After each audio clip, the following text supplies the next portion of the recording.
Kamusta tatay ko? O ka, bunso. Kailan ang uwi mo? Ako po.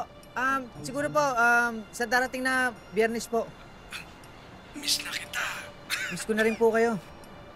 Ang tagal mo nang hindi nakauwi. Miss na kita. I-miss you, tay.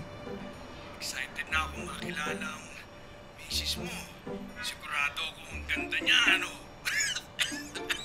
Kasing ganda ng Ha? nanay mo. Oo po. Maganda po siya. Nak, umuwi ka na. Bago pa ako Tatay! Opo, sige po.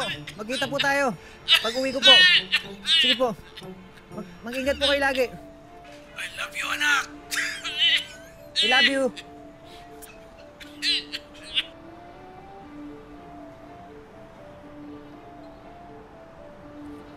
Pasensya ka na sa mga narinig mo Pero ginagalang ko naman yung pasya mo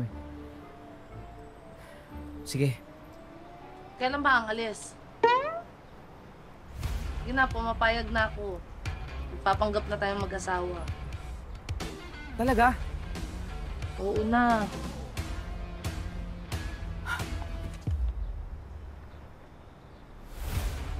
Pretty. Paano yung trabaho mo, Pretty? 2 linggo naman magpaparenovate si Doc Willie, so wala akong trabaho.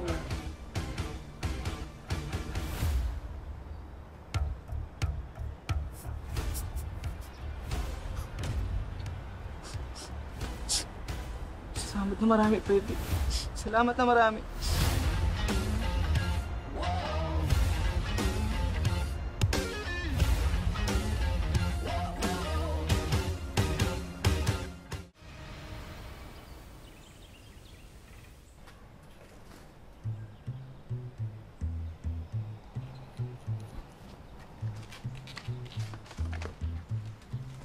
So, eto nga.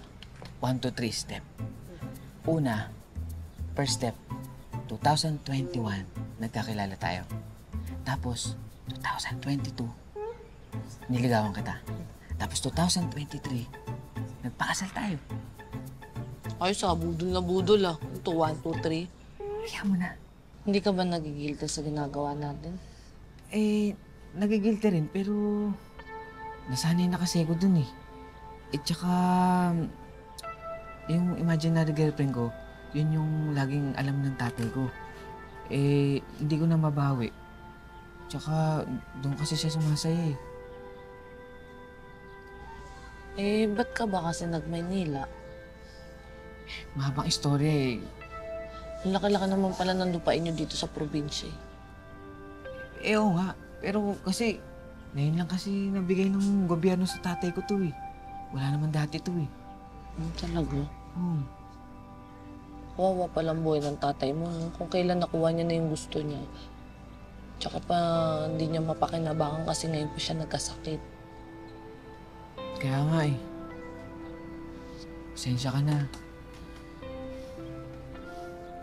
Pati ikaw, nadamay pa rito.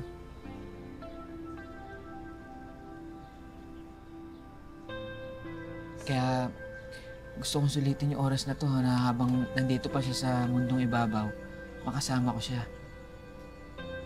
At the same time, nandito ka rin